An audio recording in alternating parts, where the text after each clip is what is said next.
Good morning, students. Here we are with the next lecture, that is plant breeding.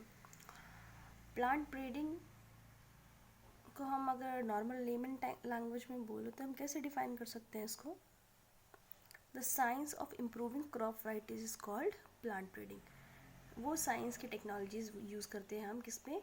Crop की improvement के लिए. ठीक है, जैसे भी हमारी वीट होती है, मेज़ होती है, जो हम नॉर्मली फूड खाते हैं, राइस है, उसकी वैराइटीज़ को और इम्प्रूव करने के लिए जो भी हम टेक्निक्स यूज़ करते हैं उसको हम बोलते हैं plant breeding. Further, first of all, green revolution was dependent. First point हमने यहाँ देखो, जैसे green revolution was dependent to a large extent on plant breeding techniques for development of high yielding and resistant disease varieties in wheat, rice, maize, etc. Obvious है. ग्रीन रेवोल्यूशन क्या होता है? When we have ample of food production in our country, तभी बोलते हैं हम ग्रीन रेवोल्यूशन आता है. ठीक है, अब ये कैसे आ सकता है? जब हमारे पास अच्छी हाई यील्डिंग क्रॉप वैराइटीज़ होंगी, है ना, डिजीज़ रेजिस्टेंस वैराइटीज़ होंगी जिसको कीड़ा ना लगे, वीट, राइस, मेज़ की, तभी होगा ऐसा कि हमारे पास एम्पल एक्स्ट्रा क्रॉप्स प्रोड्यूस होंगी.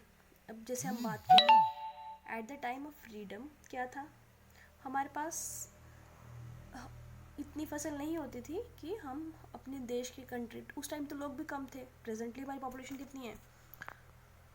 135 बिलियन, है ना. तो उस टाइम लोग कम थे, बट उस टाइम क्या था कि इंडिया के सामने आफ्टर फ्रीडम सबसे पहले चैलेंज यही था कि how they fulfil the needs of their people, कैसे वो अपने देश के लोगों का पेट भरेंगे. तो उस टाइम ज़मीन जितनी थी उतनी थी. ठीक है, अब उसका जितनी ज़मीन को तो हम बढ़ा नहीं सकते थे, बट उसी ज़मीन में हम ऐसी वैराइटीज़ ग्रो करके फूड प्रोडक्शन बढ़ा सकते थे कि जो अच्छी हों, जो ज़्यादा यील्ड प्रोड्यूस करें, ज़्यादा डिजीज़ रेजिस्टेंस हो, जिससे क्या वीट या जो भी हम क्रॉप्स उगाते हैं वो ख़राब ना हो. ठीक है, तो इसीलिए उस टाइम के बाद क्या हुआ? ग्रीन रेवोल्यूशन आया. और किसकी वजह से आया ग्रीन रेवोल्यूशन इंडिया में?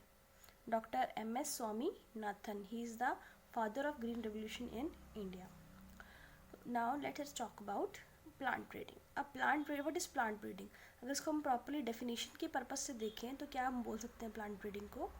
Plant breeding is the purposeful manipulation of plant species in order to create desired plant types that are better suited for cultivation, give better yields and are disease resistant.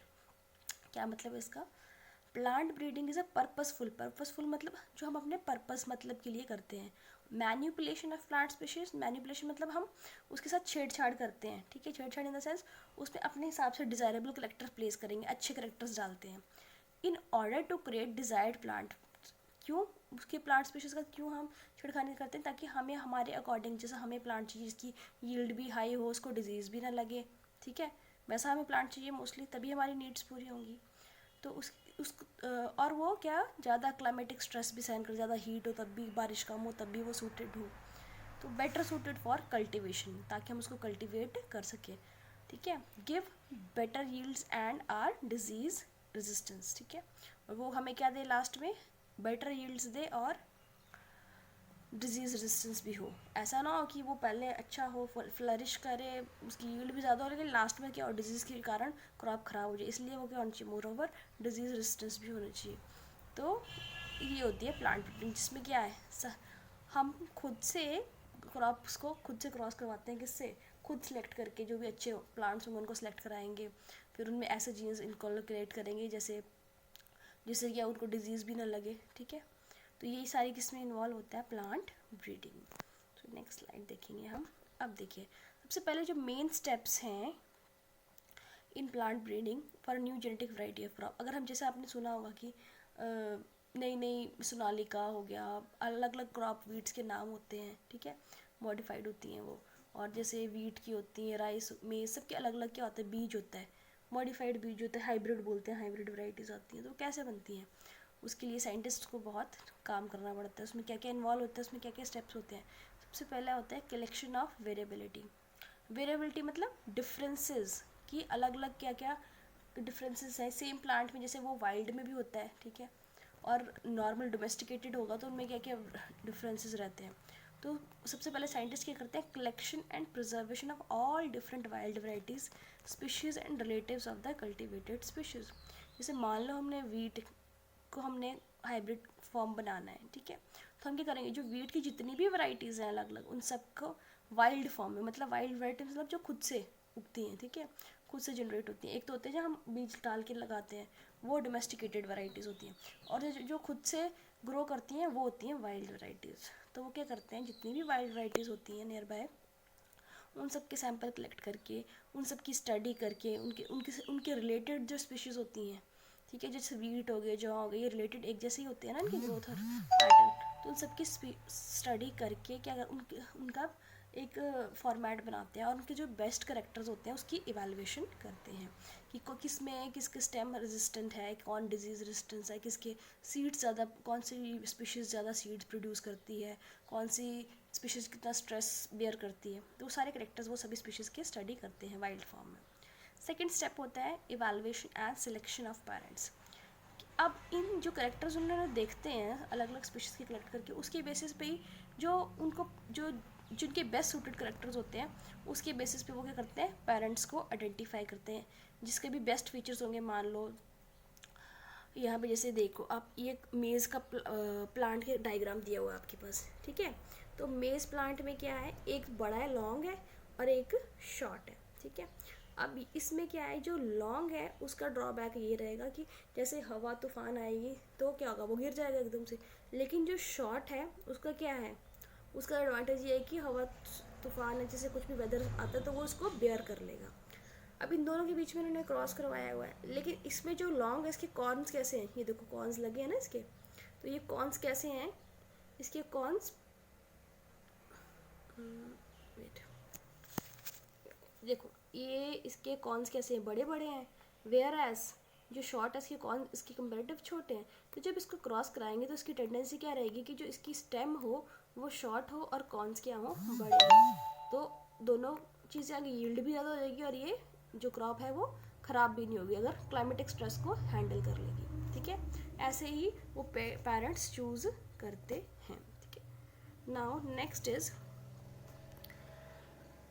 The selected plants are multiplied and used in the process of hybridisation. जैसे उन्होंने एक cross करवाया, जो उससे जो भी beads seeds निकलेंगे उसको क्या करेंगे, दोबारा से वो रीसो करेंगे और उसको मल्टीप्लाई करेंगे बहुत सारे नंबर में। जब वो मल्टीप्लाई हो जाएंगे तो उसके करेंगे, उसको हाइब्रिडाइजेशन की प्रोसेस में यूज़ करते हैं। जो भी पेरेंट्स होंगे ना, पहले पेरेंट्स को इंडिविजुअली वो उसके क्रॉप्स उसके बीज इकट्ठे करेंगे, फिर उन बीज को दूसरे के साथ हाइब्रिडाइज करवा के, फिर जो हाइब्रिडाइज बीज होंगे उनको वो काफ़ी देर तक क्रॉस करते रहेंगे, ठीक है, ताकि उसकी कलेक्शन मल्टीप्लाई करते रहेंगे, सॉरी क्रॉस नहीं करते रहेंगे, मल्टीप्लाई मतलब उसकी इंक्रीज करते रहेंगे, नंबर इंक्रीज करते रहेंगे, ठीक है। Next see cross hybridisation among the selected parents. By crossing hybridization, two parents, the produced hybrids are genetically combine the desired characters of the one plant. अब उन्होंने पहले तो बी में सिलेक्शन कर ली पेरेंट्स की, अब क्या करेंगे, क्रॉस हाइब्रिडाइज, उनको आपस में क्या करेंगे, हाइब्रिडाइज कराएंगे, और जो रिजल्टेंट प्लांट होगा वो क्या होगा, जिसमें दोनों के करेक्टर्स होंगे, जिसमें मैंने आपको बताया यहाँ पे मेज प्लांट, ये दो प्लांट उन्होंने हाइब्रिडाइज करेंगे, तो जो प्लांट ओरिजिनेट होगा थर्ड वन वो कैसा होगा, वो उन दोनों के करेक्टर्स होंगे, ये शॉर्ट भी होगा और उसके कॉन्स क्या होंगे, बड़े भी होंगे। Now next is selection and testing of superior recombinants, ठीक है। अब सिलेक्शन कैसे करते हैं बच्चे और टेस्टिंग कैसे करते हैं। Selection process is crucial to the success rate of breeding objective and requires careful scientific evaluation of the progeny. अब ऐसे नहीं सिलेक्शन होती है टेस्टिंग, जिसके लिए बहुत ज़्यादा क्या करना पड़ता है, एफर्ट, क्योंकि वो बिल्कुल जो सुपीरियर रिकॉम्बिनेंट्स होते हैं उसको ही सिलेक्ट करते हैं। अब ये बात जब आप मान लो जब कोई भी एक्सपेरिमेंट हो रहा है उसमें वो 100 प्लांट्स को अगर करते हैं, ठीक है, लगाते हैं टेस्ट करने के लिए, एक एक्सपेरिमेंट अगर 100 प्लांट्स लगाते हैं तो मोस्टली इसमें से 10 या 12 ही क्या होते हैं, प्रॉपरली एक्सपेरिमेंट में सक्सेसफुल हो पाते हैं, rest of the things go waste, ठीक है। तो ये बहुत डिफिकल्ट रहता है सारा सिस्टम। आगे हम टिश्यू कल्चर पढ़ेंगे, उसमें हम देखेंगे कि कैसे कैसे रिकॉम्बिनेशंस बनाते हैं। अभी ये सिर्फ हम जनरल आइडिया ले रहे हैं कि हम कैसे कैसे इसको करते हैं। अब जो सिलेक्शन पर इन्होंने बता दिया, और ऑब्जेक्टिव क्या है, सबसे पहले ब्रीडिंग ऑब्जेक्टिव क्या है कि हमें क्या चेंज लाना है, ठीक है। हमें उसमें यील्ड में चेंज चाहिए कि उसको डिजीज रेजिस्टेंस देनी है, या उसको स्टेम में रेजिस्टेंस देनी है ना, हमें कौन सा करेक्टर चाहिए उस पर डिपेंड करता है। And requires careful scientific evaluation of the progeny, और साइंटिफिक एवेलुएशन मतलब जो आगे फर्दर प्रोजेनी जो भी हाइब्रिड फॉर्म होता है उसकी क्या क्या करेक्टर्स हैं, तो वो केयरफुली उस पर एवेलुएशन रखनी पड़ती है कि उल्टा तो नहीं हो गया, बल्कि ज़्यादा के बदले कम तो नहीं आ गई, या जो हम टेस्ट हम सोच रहे थे कि हमें पॉजिटिव करेक्टर्स चाहिए उसके बदले नेगेटिव करेक्टर्स तो नहीं निकल के आ रहे। तो ये सारी चीज़ें उनको देखनी पड़ती हैं।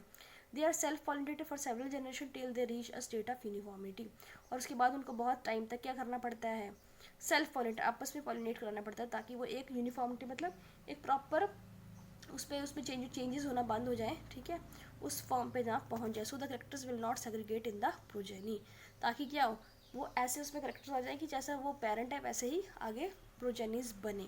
अदरवाइज उसको पहले ही अगर हाइब्रिड के इंस्टेंट बाद ही क्या होगा, उसको करना स्टार्ट कर देंगे, तो उसके जो दो डिफरेंट करेक्टर्स आए होंगे तो वो बार बार हर अगली जनरेशन में जाके क्या होंगे, सेग्रीगेट होंगे।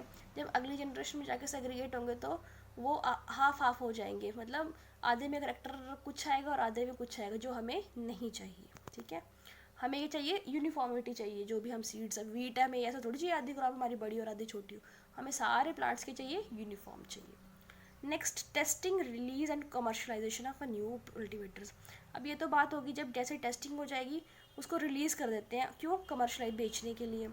This evaluation is done by growing this plants in the research field. सबसे पहले उनको क्या करते हैं, जो सीड्स प्रोड्यूस होते हैं, जो रिसर्च फील्ड अंदर रिसर्च हो रहा है वहाँ पे ग्रो करते हैं, फिर रिकॉर्ड करते हैं उनकी परफॉर्मेंस की, उनको खाद पानी देते हैं आइडल जितना उसको चाहिए, पानी क्रॉप मैनेजमेंट प्रैक्टिसेस करते हैं, उसके बाद वो देखते हैं कि इसके क्या रिजल्ट्स हैं। उसके बाद ये करते हैं, कुछ फार्मर्स को फील्ड में टेस्ट करने के लिए देते हैं।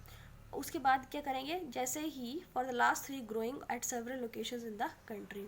उसके बाद ऐसा नहीं है कि ये जहाँ पे रिसर्च हुआ, मान लो पंजाब में रिसर्च हुआ है तो पंजाब वाले all over the India different जैसे नॉर्थ साउथ ईस्ट वेस्ट में भेजेंगे, ताकि वो देखेंगे कि हर तरह के क्लाइमेट में ये वाइबल है ग्रो करने के लिए कि नहीं। तो अगर देखेंगे जिस क्लाइमेट में भी ये सबसे ज़्यादा बेस्ट सूटेड होगी ग्रो करने के लिए, उस एरिया में ये वाला जो भी हाइब्रिड सीड्स होते हैं उसको ग्रो करने के लिए फार्मर्स को बोलेंगे कि ये वहाँ के लिए बेस्ट वैरायटी है, ठीक है। So this is how they do the steps of plant breeding, ठीक है। अब थोड़ा सा देखते हैं कि ग्रीन रेवोल्यूशन, ग्रीन रेवोल्यूशन किसको कहा जाता है, क्रॉप प्रोडक्शन। जब भी बहुत बल्क में हमारे पास क्रॉप प्रोडक्शन होगी तो हम क्या बोलते हैं, ग्रीन रेवोल्यूशन। जब हमारे पास बल्क में बहुत ज़्यादा मिल्क प्रोडक्शन होती है तो हम क्या बोलेंगे, क्या है, वाइट रेवोल्यूशन। और ब्लू रेवोल्यूशन किससे एसोसिएटेड है बच्चे, फिश प्रोडक्शन से। अब एक एक नंबर का क्वेश्चन ये भी याद कर लो कि ग्रीन रेवोल्यूशन के लिए कौन रिस्पॉन्सिबल है, doctor MS. Swaminathan. Father of green revolution is doctor MS. Swaminathan. Father of white revolution is doctor Verghese Kurien, ठीक है। And father of blue revolution कौन है, doctor Hira Lal Chaudhary and doctor Arun Krishnan, ठीक है। So this is all for today. अगला लेक्चर हम कल कंटिन्यू करते हैं।